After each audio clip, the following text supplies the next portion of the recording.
Marion Renault, are you guys familiar with her? Oh, I love her. She is one of my favorite fighters. So Marion is 44 years old, okay? She's getting ready in a co-main event to take on Miesha Tate. But if you guys aren't familiar with her, I got to tell you the story now because this is going to be her last fight. This hit me out of nowhere. Right? I mean, this girl's on quite a roll.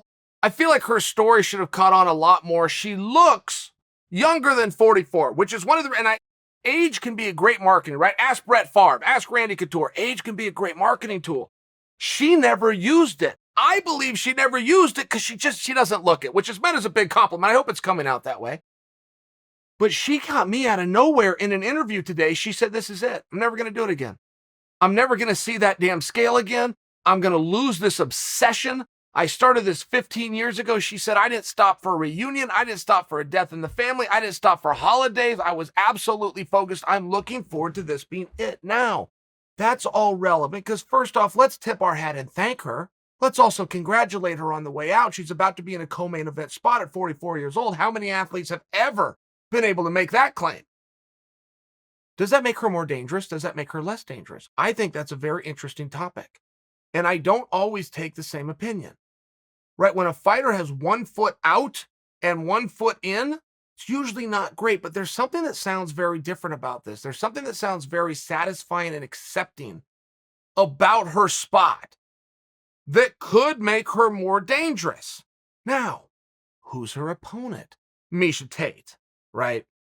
Much as I'm selling you on Marianne, I don't need to tell you a damn thing about Cupcake.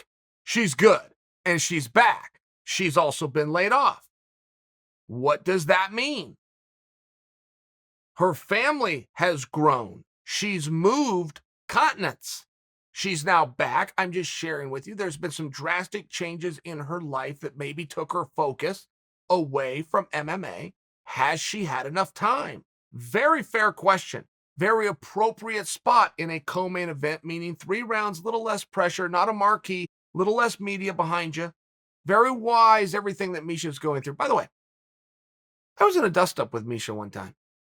Miesha Tate, I can't remember what she did, but she wronged me. She offended me. I think she owed me a phone call back. I think it was as simple as that. She might have owed me a phone call and a text, but it had something to do with she was giving me a cold shoulder, and I did not appreciate that. So I was talking with Gorgeous George. Who's he with, guys? Is he junkie? MMA junkie?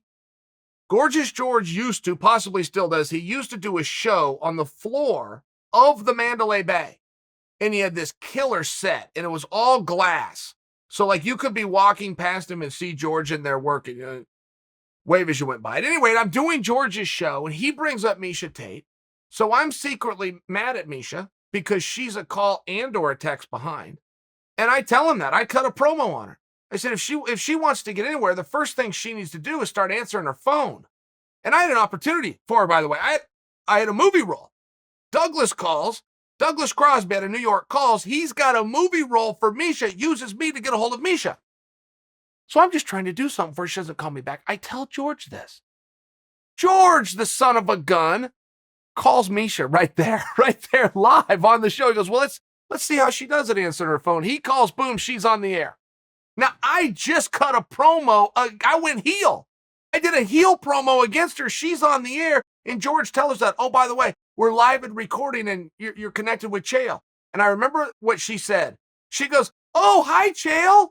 But just like that, like really friendly and bubbly. And I wilted.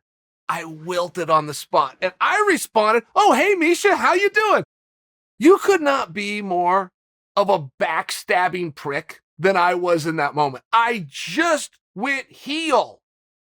And I folded, all because she said hello to me nicely. Can you guys relate to that at all? That's my Miesha story. By the way, she's fighting this Saturday.